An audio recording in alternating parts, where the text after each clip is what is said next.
Story 1. I've been with my wife for over 7 years.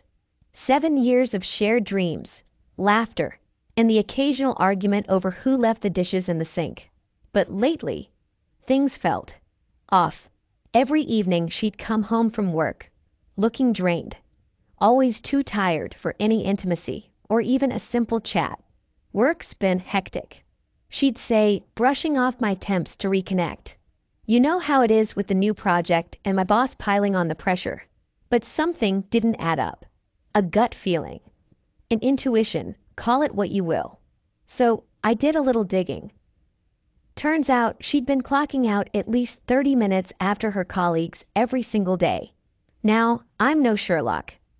But when your wife's overtime doesn't reflect on her paycheck and her exhaustion doesn't match her official work hours, questions start to form.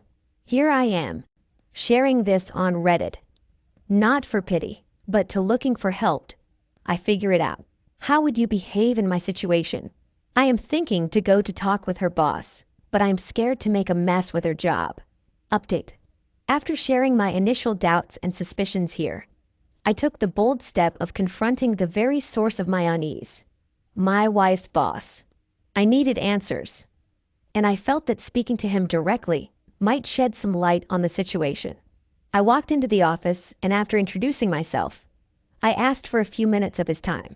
He looked a bit taken aback, but agreed. In the privacy of his office, I laid out my concerns, trying to keep my emotions in check.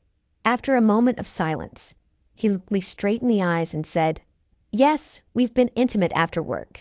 The weight of his confession hit me like a ton of bricks. But before I could react, he quickly added, "But it was mutual." She never resisted. I was so angry and shocked, I left his office and headed straight home to confront my wife. When I recounted the conversation with her boss, she became hysterical. Through her tears, she admitted to the liaisons, but insisted that she felt forced into it.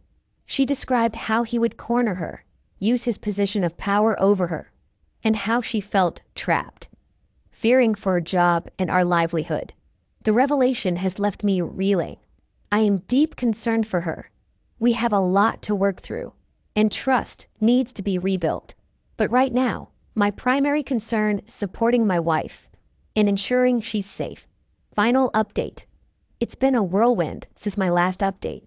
Despite the pain and confusion, I needed clarity, and I was determined to get to the bottom of things. Fueled by anger and a desperate need for the truth, I found myself once again at my wife's workplace, standing outside her boss's office. I demanded answers, a clear and unambiguous account of what had transpired between him and my wife. He reiterated the same story he had told me before, but this time, sensing my skepticism, he offered something more concrete. Security footage. I was hesitant, but I needed to see for myself. The footage was clear. It showed my wife and her boss on multiple occasions, their interactions unmistakably intimate, and, contrary to her claims, entirely consensual. The realization hit me hard. The woman I had loved and trusted had not only betrayed me, but had also tried to paint herself as a victim. The pain of betrayal is one thing, but the added layer of deceit was too much to bear. I made the heart-wrenching decision to leave her. Trust, once broken, is nearly impossible to rebuild, especially when built on a foundation of lies. Thank you to everyone here for your support, advice, and understanding. Wow, what a roller coaster of emotions that story was. Can you imagine the weight finding out such a truth? Question for you all. If you were in his shoes, would you have also gone to the boss? Or would you have handled it differently? Share your thoughts in the comments below. Now, let's dive into the next story. Story 2. Karma got it back for me. My ex who cheated with my best friend is now destroyed. I just found out about this subreddit, so I finally have a place to tell the story that was the most terrible experience in my life, and just recently turned into a blessing and an infinite spring of joy whenever I think about it. The downfall.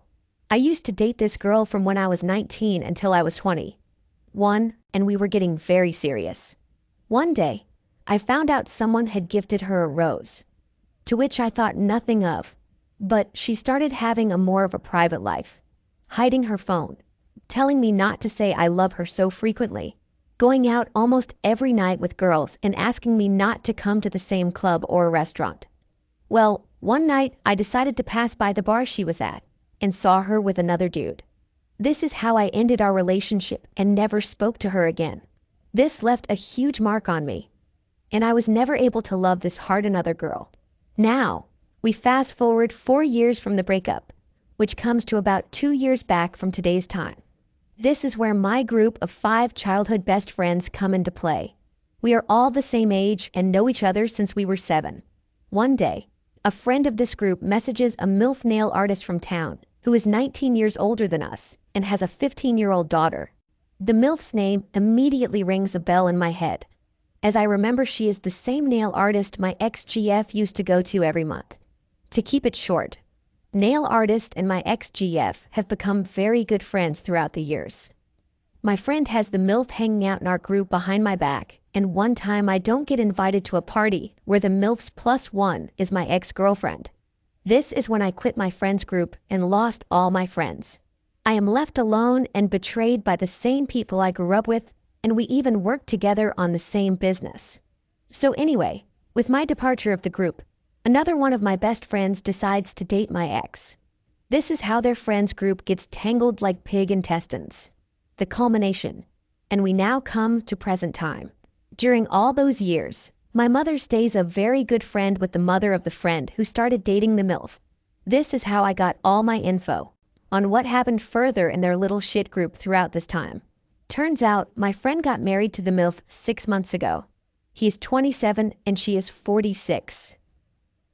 Needless to say, his father and mother are destroyed by his choice of wife, and they say they are ashamed to meet friends and relatives over this whole situation. His father, very rich, decided to gift them an apartment where they can live with the MILF's now 17 years old daughter. The daughter turns out to be very unleashed, as she is having boyfriends over at their apartment very often. There was even a situation where my friend had to kick out a naked boy who was sleeping with his stepdaughter in his own bed. And this is where things get shockingly better.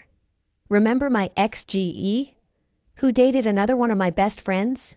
Well, they just got separated 11 days ago. They guy is currently in custody awaiting trial for sleeping with the MILF's 17 years old daughter. I couldn't confirm the identity of the poor daughter since she's a minor, but I have gotten the initials. First, 2 letters of the first and family name of my friend. So it is confirmed from a story that I have had nightmares from for years and years. This has turned out to be the most Karma Bites Back story I have had in my life. What do you think about this story? Let us know in the comments. That's the end of our episode for today. If you enjoyed these stories and want more, don't forget to like, share, and subscribe. Until next time, keep sharing and keep listening.